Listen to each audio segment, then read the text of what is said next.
kesehatan dalam keadaan kita tetap di atas hidayah Allah, di atas dinul Islam, iman, dan tetap melaksanakan ibadah kepada Allah Subhanahu wa Ta'ala.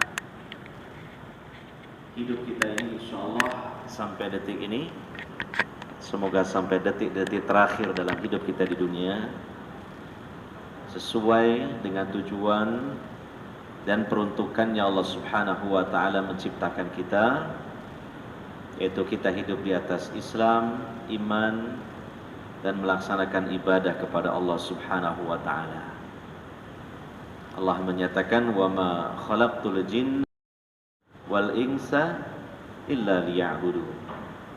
Tidaklah aku, kata Allah, menciptakan jin dan manusia melainkan supaya mereka beribadah kepadaku. Dan perlu kita pahami serta kita sadari bahwa perjuangan kita dalam hidup ini, setelah Allah menganugerahkan kepada kita Islam dan iman, kita berusaha untuk meraih istiqomah di atas Islam dan iman tersebut. Nabi SAW pernah berpesan kepada sahabat Abu Amrah ketika beliau meminta kepada Nabi SAW untuk memberikan nasihat, maka Nabi mengatakan, "Qul amantu billah tsumma istaqim." Katakanlah, aku beriman kepada Allah, kemudian istiqomah. Bukan cuma beriman, tapi setelah itu tidak beriman. Tapi setelah beriman terus di atas iman sampai meninggal dunia menghadap Allah Subhanahu wa Ta'ala. Dan istiqomah itu terus menerus seorang hamba di atas Islam, di atas iman sampai mati, sampai meninggalkan dunia ini menghadap Allah Subhanahu wa Ta'ala. Oleh karena itu, kalau misalnya kita merasa diri ini di atas Islam, di atas iman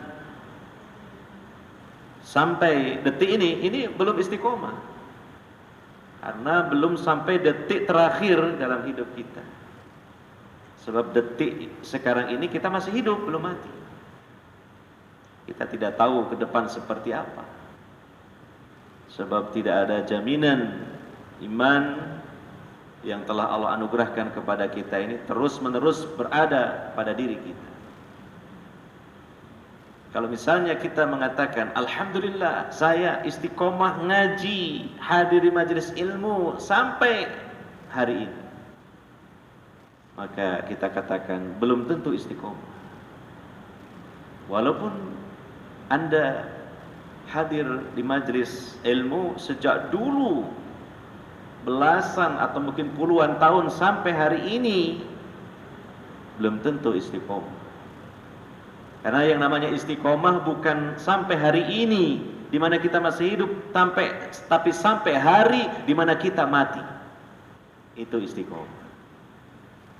Maka jangan merasa aman dari dicabutnya hidayah dari diri kita ini. Terus kita berusaha untuk merengkuh iman kita, memegang iman kita, terus melakukan hal-hal yang dapat menyuburkan iman kita, menyegarkan iman kita. Dan sambil banyak kita berdoa kepada Allah Subhanahu wa Ta'ala supaya Allah tetapkan kita terus menerus di atas Islam dan iman. Yang kedua, kita bersyukur pada Allah Subhanahu wa Ta'ala bahwa di awal malam kali ini Allah Subhanahu wa Ta'ala dengan rahmat dan kebaikannya mengucurkan air hujan ke tempat kita.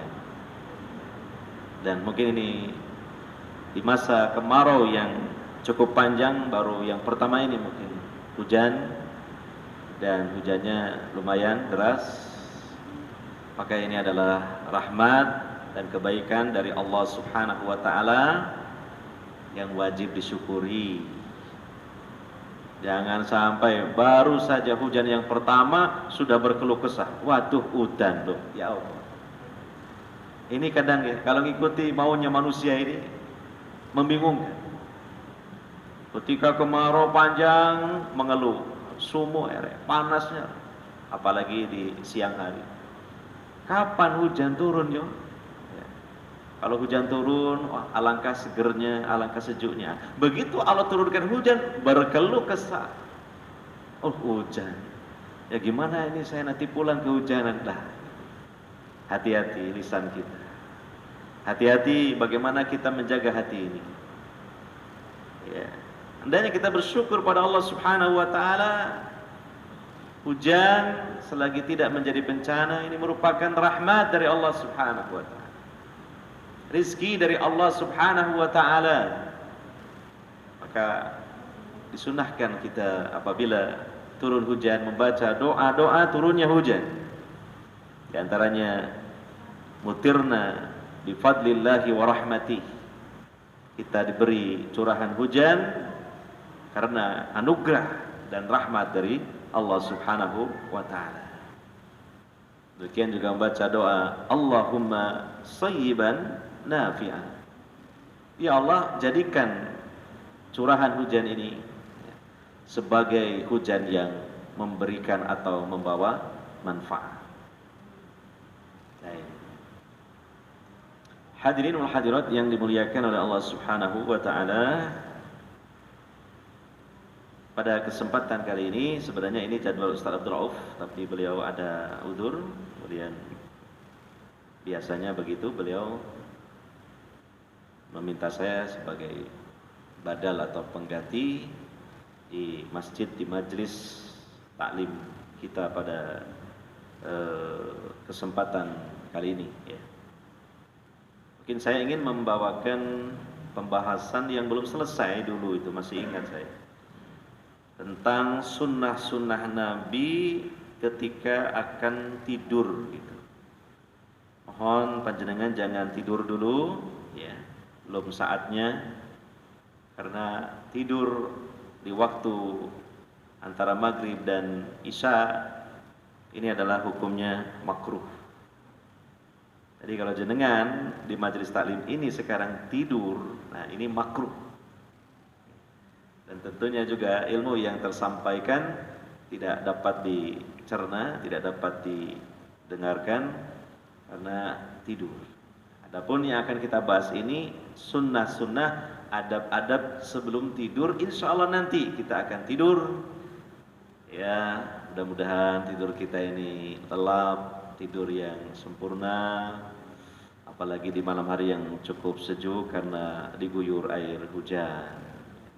Tapi jangan lupa sebelum tidur ya, kita laksanakan sunnah-sunnah Nabi Sallallahu Alaihi Wasallam sehingga semakin sempurna lagi. Tidur itu sudah merupakan kenikmatan yang bisa merefresh pikiran kita, menyegarkan pikiran kita, yang bisa menjadikan badan kita menjadi fit dan bugar ya, dan juga merupakan ya hiburan bagi kita orang mukmin ya.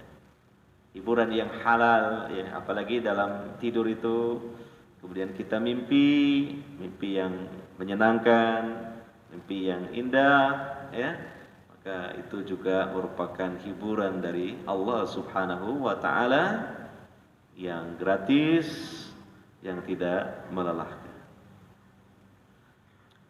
Sebagiannya tentang adab-adab sebelum tidur sudah kita bahas, sudah kita sampaikan.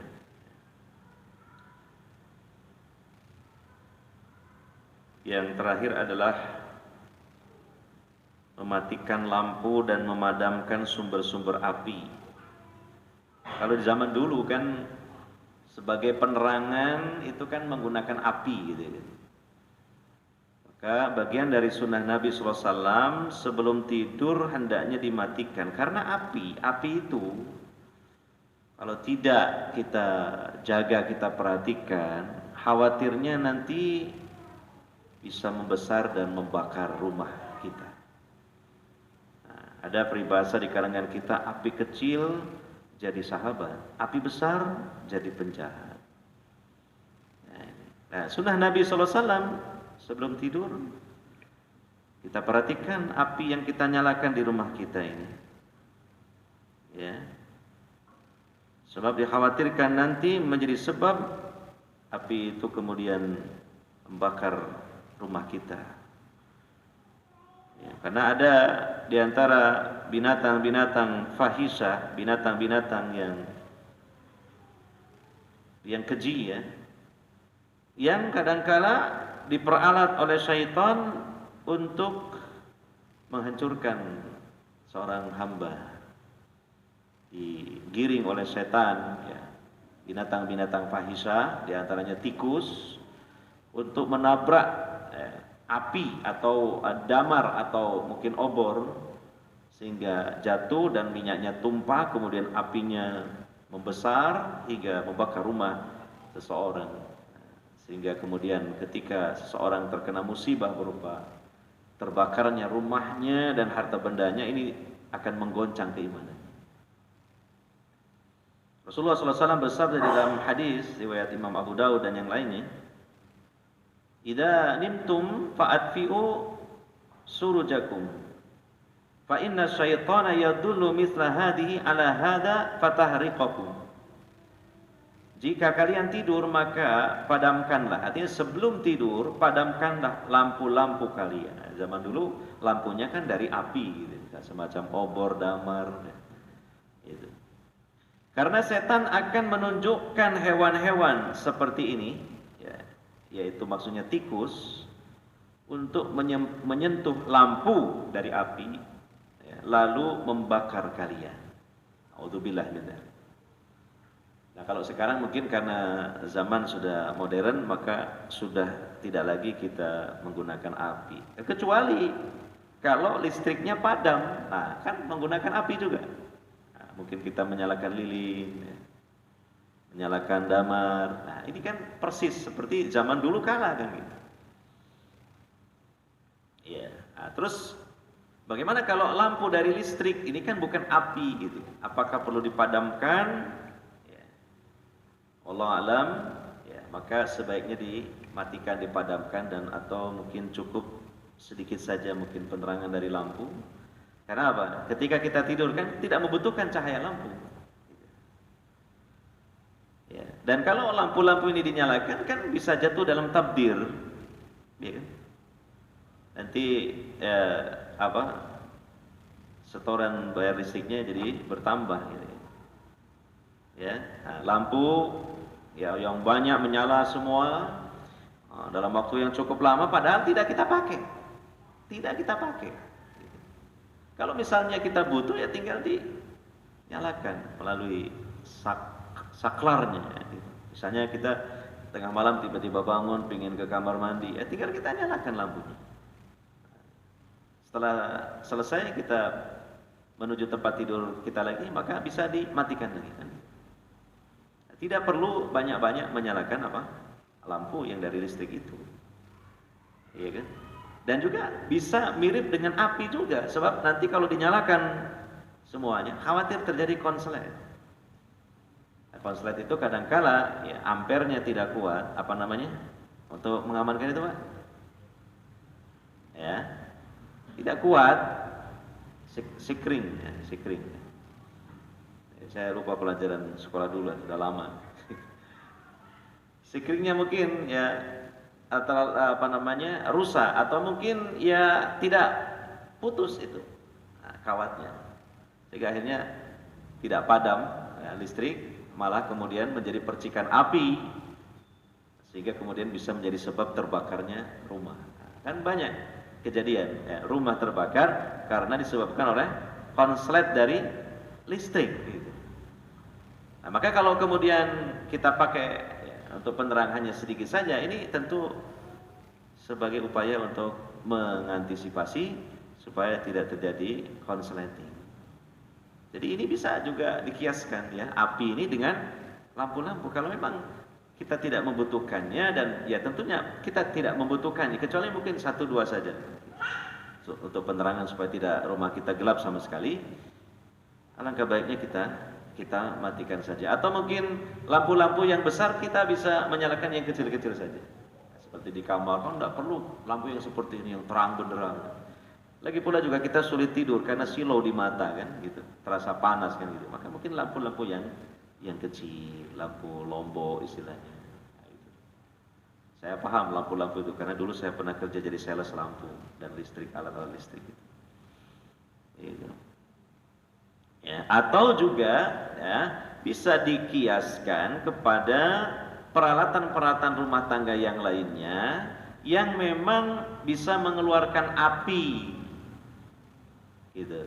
Maka sebelum tidur hendaknya kita kontrol dulu, kalau masih nyala segera kita matikan. Misalnya apa? Kompor yang menggunakan LPG. Gitu. Bisa saja mungkin seseorang lupa tidak mematikannya. Dia merebus air, gitu. Padahal sudah mendidih. Nah, dia lupa kalau merebus air. Sehingga kompor itu masih menyala. Bahkan mungkin airnya sudah habis menguap, ini masih menyala. Gitu. Atau mungkin anak kita masak apa, namanya anak kadang-kala teledor. Dia habis masak, kemudian diangkatlah wadahnya atau bijananya, tapi kompornya belum dimatikan. Gitu. Ini terutama bagi seorang suami ya. Ini lebih tepatnya tugasnya adalah suami, sebelum tidur pastikan semua aman. Nah, di antaranya sumber-sumber yang mengeluarkan api, ini kita matikan, kita padamkan dulu. Begitu. Ya. Termasuk penggunaan obat nyamuk bakar. Kan Nabi perintahkan sebelum tidur matikan api. Kalau kita malah menyalakan api, membakar obat nyamuk, kebalikannya kan. Berapa banyak kejadian rumah terbakar berawal dari obat nyamuk bakar. Gitu. Nah, makanya mungkin lebih aman lagi kalau misalnya kita membutuhkan obat nyamuk. Ini obat nyamuk ini maksudnya bukan untuk menggemukkan nyamuk ya, obatnya untuk membasmi nyamuk. Enggak semua obat untuk menggemukkan atau menyehatkan ya, tapi ini malah untuk apa? Membasmi nyamuk. Nah, ini mungkin kita bisa menggunakan yang lain, tidak harus menggunakan obat nyamuk bakar, karena dibakar menyalakan api gitu. Gitu. Bisa misalnya apa? Ya pakai apa? Baygo atau produk lain lah ya, yang semisal itu gitu. Nah, kita semprotkan ya. Atau misalnya ada lagi yang apa? Semacam Baygon yang elektrik gitu. Nah, itu lebih aman. Ya. Nah, atau menggunakan raket nyamuk pakai listrik. Ini memang pernah dibahas di kalangan para talibul ilm. Gimana hukum? Raket nyamuk ini. Tahu kan? Nah, iso sampean punya 2, 1 buat sampean, 1 buat istri. Nanti jadi iso koyo badminton. Gitu. Iya. Jadi kalau menurut sebagian ulama ini boleh. Karena tidak sama dengan membakar gitu. Menyetrum gitu. Menyetrum pakai listrik ya. Menyetrum nyamuk. Karena memang ada larangan dari Nabi SAW untuk menyiksa atau membunuh ya, binatang ya, yang mirip seperti Allah menyiksa. Di mana Allah menyiksa kan di akhirat dengan api neraka. Maka jangan mirip. Artinya jangan menyiksa atau membunuh binatang dengan api, membakar. Nah, maka ini menurut sebagian ulama, ya. Di antaranya Syekh Sa'ad bin Khaslan At-Turki, beliau menyampaikan fatwa bahwa kalau raket nyamuk ini boleh, karena beda dengan api. Sebab raket nyamuk ini listrik, tidaklah disebut membakar tapi menyetrum.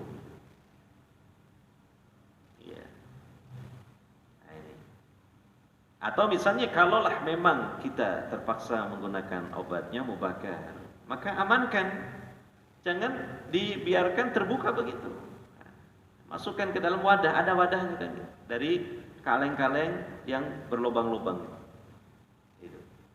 Ini tidaklah sedikit kejadian orang tidur, sebelum tidur menyalakan obatnya mubakar, namanya sedang tidur tidak sadar. Mungkin ada bantal, ada guling yang jatuh, kena obatnya mubakar. Selimut kadang-kala terjurai ke bawah, langsung kena ke obat nyamuk. Nah, akhirnya kemudian terbakar, merantak, sampai mungkin orangnya pun bisa terbakar. Naudzubillah min dzalik. Jangan sampai ini terjadi. Tentu ini musibah yang betul-betul kita bisa terpukul. Apalagi kita punya keluarga, punya istri, punya anak-anak, ya. Maka terutama ini bagi seorang suami, seorang ayah, amankan dulu kondisi rumahnya sebelum tidur. Kontrol dulu rumahnya. Mungkin pintu rumahnya belum dikunci, gitu? Iya, belum dikunci.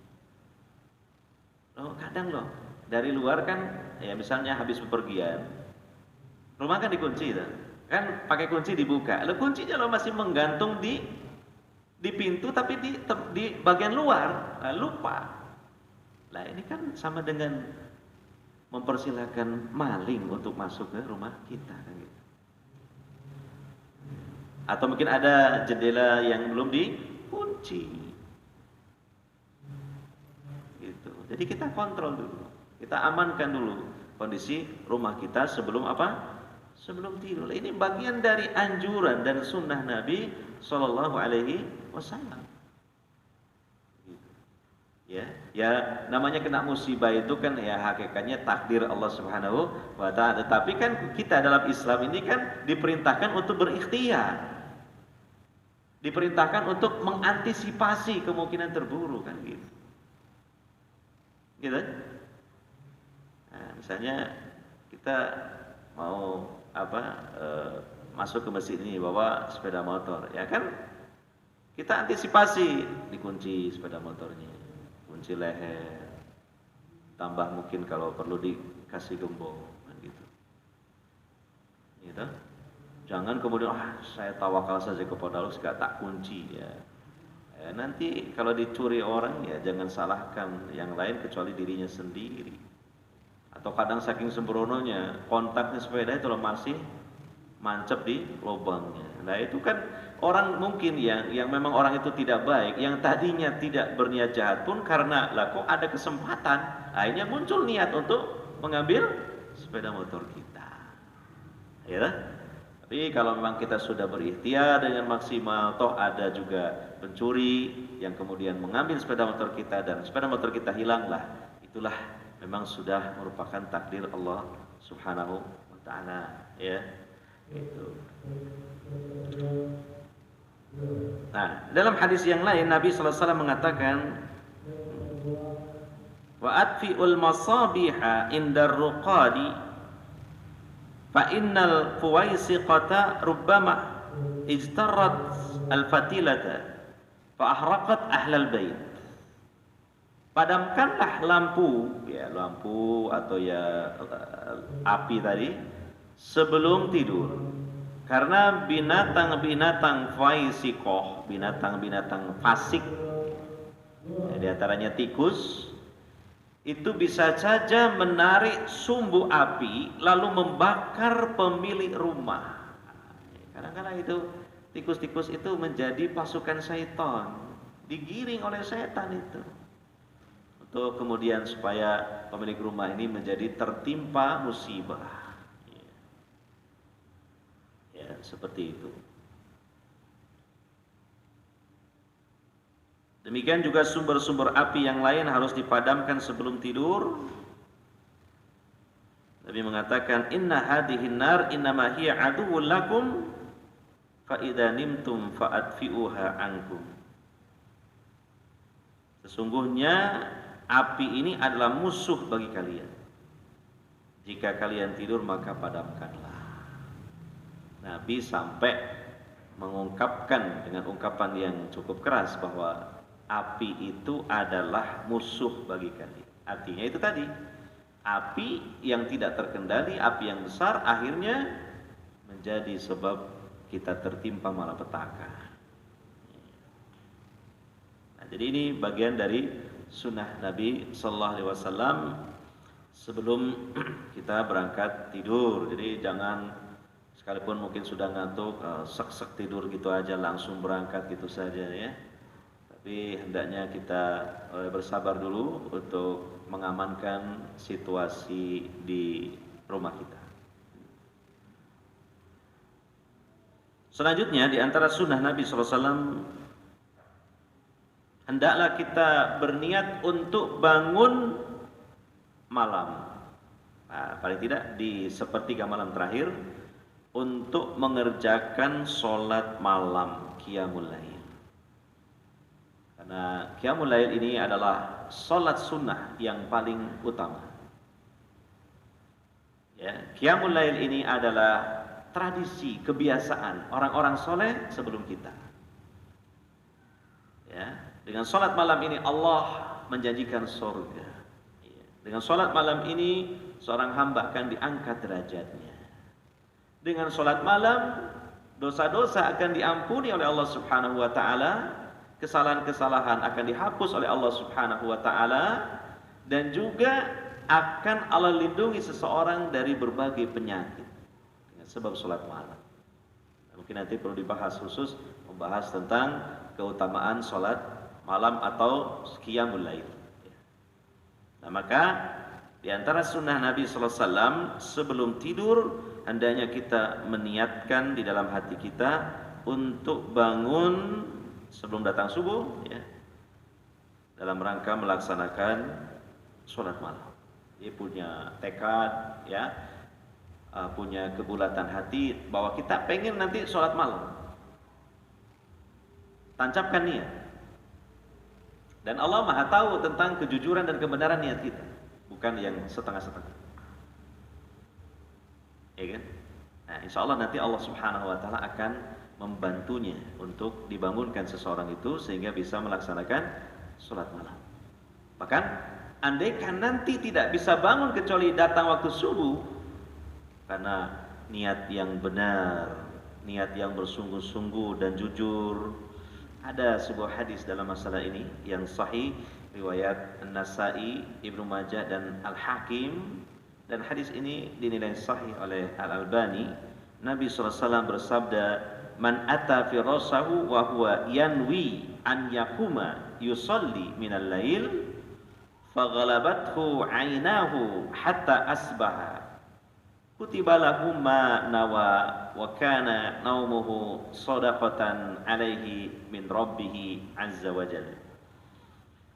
Barang siapa mendatangi pembaringannya, ya, artinya dia mau tidur, dan dia meniatkan untuk bangun mengerjakan sholat malam, lalu dia tertidur hingga pagi, hingga datang waktu subuh, ya, habis waktunya untuk sholat malam, ya. Nah, mungkin kita pernah belajar tentang waktu-waktu sholat yang 5 waktu, ya, awalnya dan akhirnya. Kalau Isya itu awal waktu Isya adalah berakhirnya waktu maghrib. Artinya kalau langit itu cerah, maka mega merah, ya, yang ada di ufuk barat itu hilang. Maka itu pertanda waktu maghrib habis, datang waktu Isya.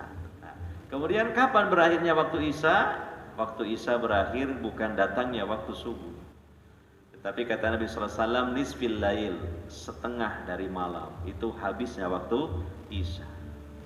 Makanya kalau ada orang belum sholat Isya karena tertidur gitu ya, ya, maka hendaknya dia bersegera untuk sholat. Jangan sampai nanti bangun, ya, tapi kemudian dia menunda-nunda hingga habis pertengahan malam, maka itu habis waktu Isya.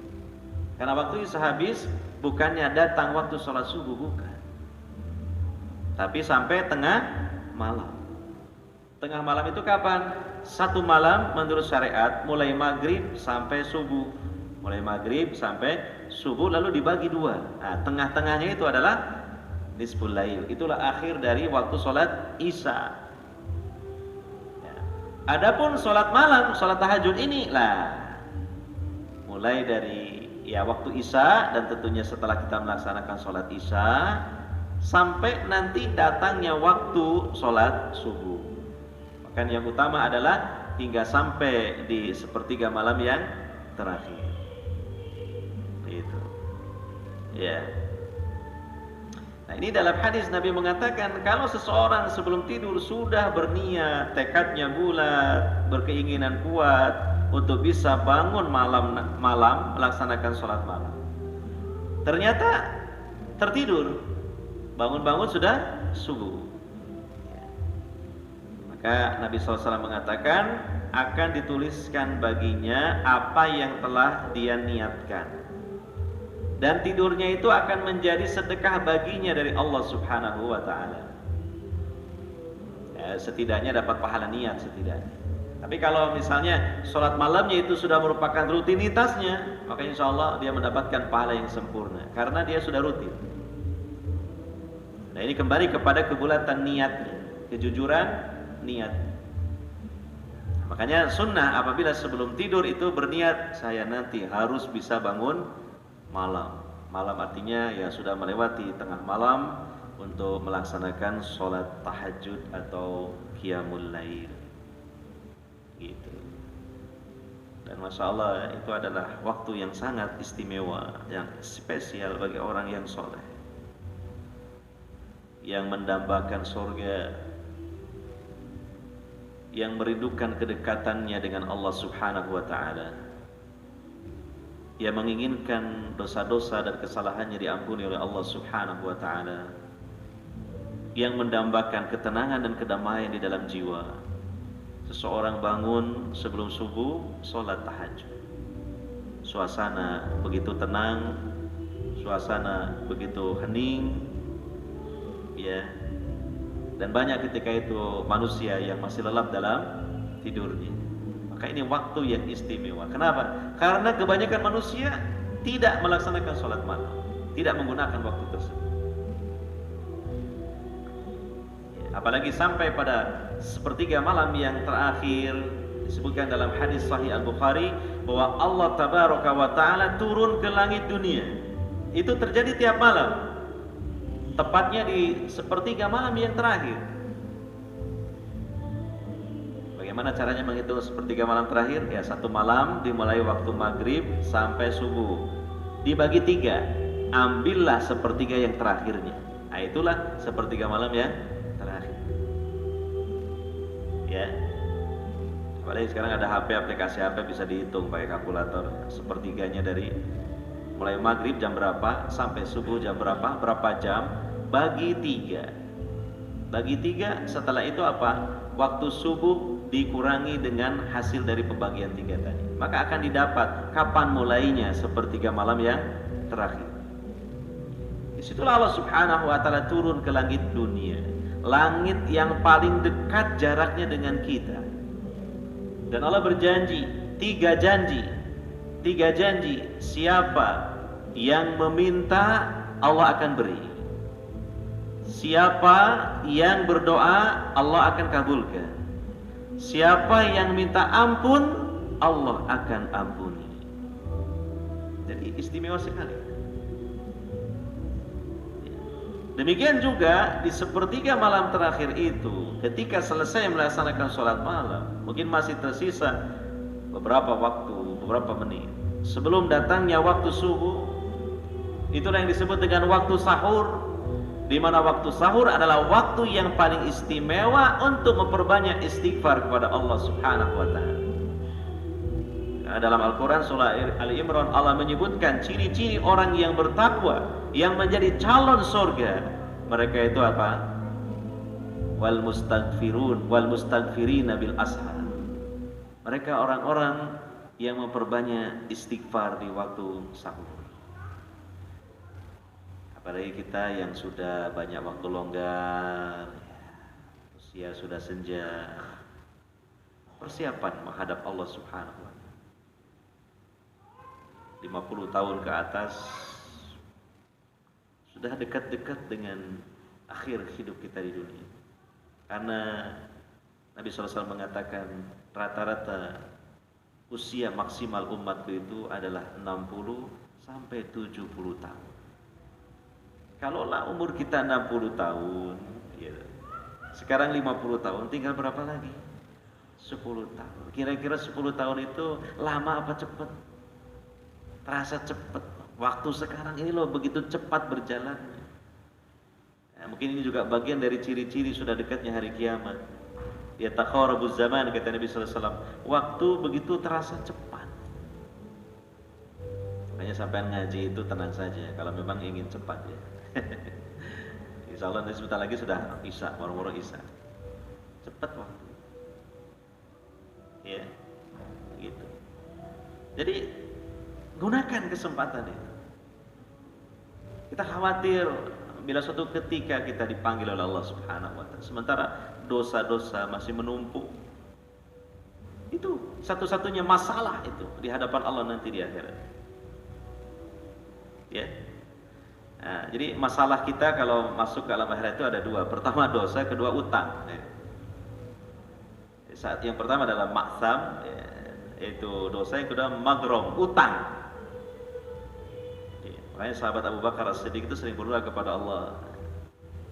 Di antaranya di akhir sholat sebelum salam memohon kepada Allah supaya dibebaskan dari dosa dan juga apa? Utang. Ya. Nah makanya ini gunakan di kesempatan setelah sholat tahajud, waktu malam masih tersisa sebelum subuh. Untuk dosa-dosa kita banyak istighfar. Untuk utang doa sama Allah supaya Allah melunaskan. Allah melunaskan. Kita berdoa kepada Allah. Allahumma kfini bihalalika an haramika wa aghnini bifadlika amman siwa. Ya Allah, lunasi hutangku.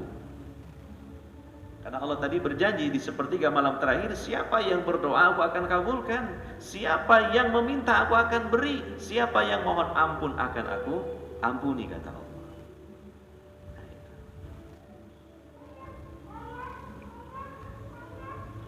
Kemudian sunnah Nabi SAW yang lainnya adalah sebelum tidur menyibakkan pembaringan dan membaca bismillah. Jika kita ingin tidur, hendaklah kita menyibakkan, menghempas kasur atau tempat kita tidur 3 kali dan mengucapkan bismillah. Dalam hadis riwayat Al-Bukhari dan Muslim dari Abu Hurairah, Nabi SAW mengatakan, "Idza awa ahadukum ila firasi falyakhud dakhilata izarihi falyanfud biha firasahu wal yusammillah fa innahu la ya'lamu ma khalafahu ba'dahu ala firasi." Jika salah seorang dari kalian mendatangi tempat pembaringannya, hendaklah dia menyibakkan dengan kainnya dan dia menyebut asma Allah, mengucapkan bismillah. Ya, dalam riwayat yang lain itu dilakukan sebanyak 3 kali. Karena dia tidak tahu apa yang terjadi atas pembaringannya sepeninggal dirinya. Jadi menggunakan selimut, menggunakan sarung, kita kebusi itu tempat tidur sebelum tubuh kita berbaring di situ. Sebelum badan kita diparkir di situ. Dikebasi 3 kali dan mengucapkan apa? Bismillah. Ya. Nah ini diantara hikmahnya apa? Ya mungkin ketika sebelum kita membaringkan tubuh kita nggak tahu apa yang ada di situ. Mungkin ada binatang-binatang yang berbahaya, ada serangga-serangga yang berbahaya, ada kuman-kuman bakteri yang berbahaya. Ada jarum yang jatuh ke situ, ada benda-benda tajam kecil yang ada di situ, atau mungkin setan berbaring di situ. Maka dengan dikebusi 3 kali seraya membaca bismillah, maka dengan izin Allah setannya akan pergi. Ya, demikian.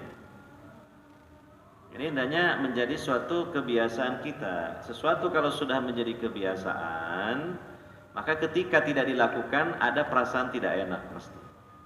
Belum tak kebusi 3 kali sambil membaca bismillah. Makanya dia nggak bisa tidur. Akhirnya dia kebusi dulu, baru kemudian apa? Tidur. Oke, nonton. Coba jenengan kalau biasa wudhu sebelum tidur, kemudian tidur tapi nggak wudhu dulu, mesti nggak enak. Wah, nggak bisa tenang, nggak bisa segera tidur. Akhirnya jenengan bangun kemudian ke tempat berwudhu dan berwudhu. Itu karena sudah menjadi apa? Kebiasaan.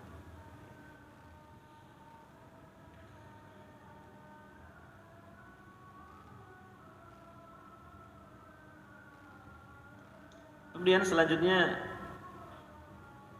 sunnah Nabi Sallallahu Alaihi Wasallam sebelum tidur adalah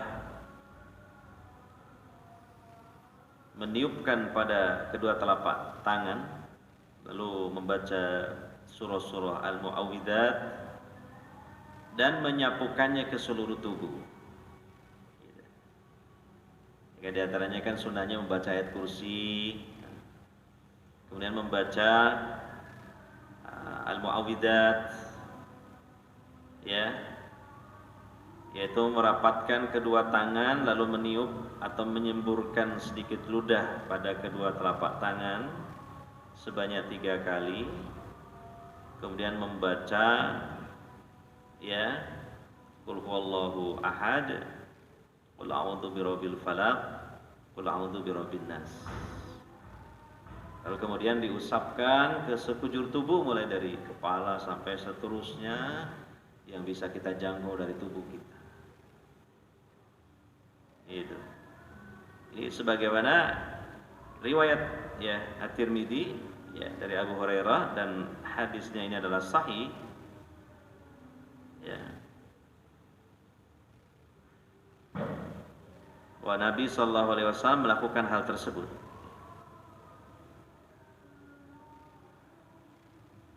Demikian juga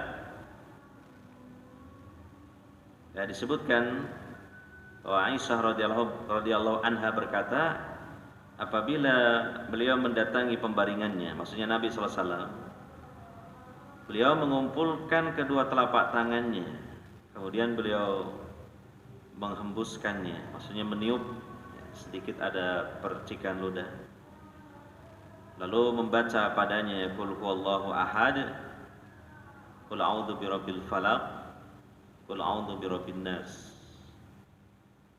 Kemudian beliau mengusapkan dengan kedua tangan beliau ke sekujur tubuh beliau yang mampu beliau usap. Ya.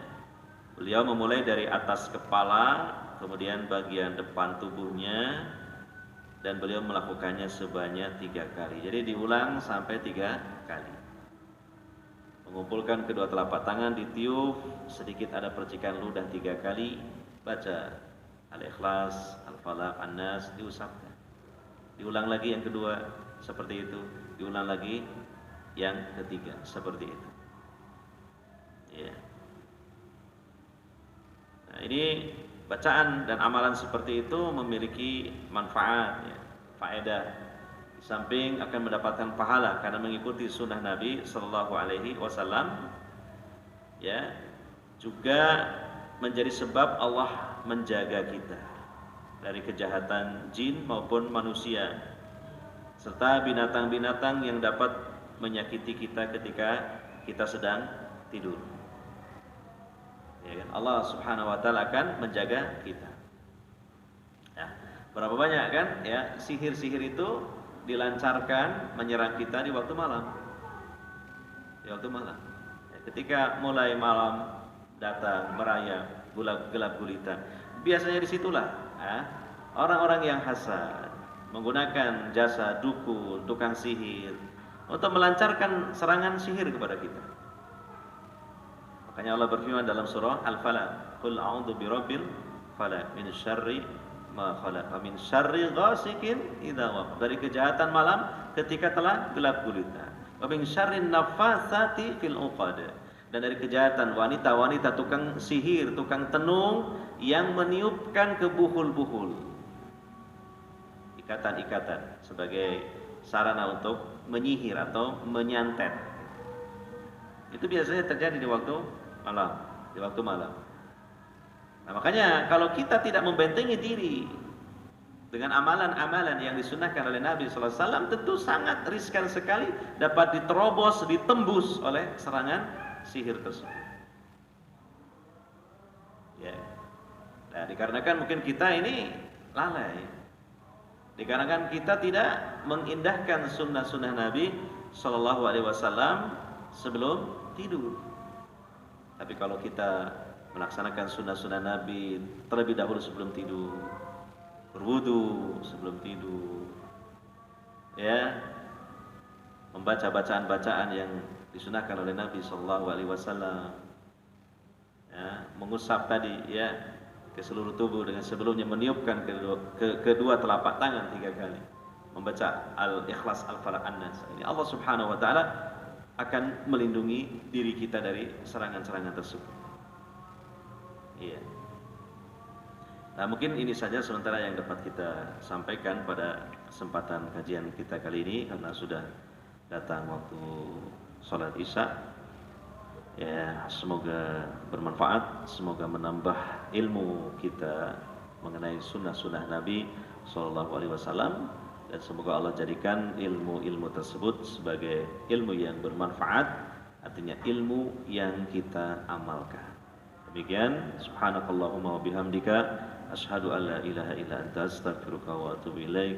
Wa sallallahu ala nabiyyina Muhammadin wa ala alihi wa sahbihi ajmain. Wassalamualaikum warahmatullahi wabarakatuh.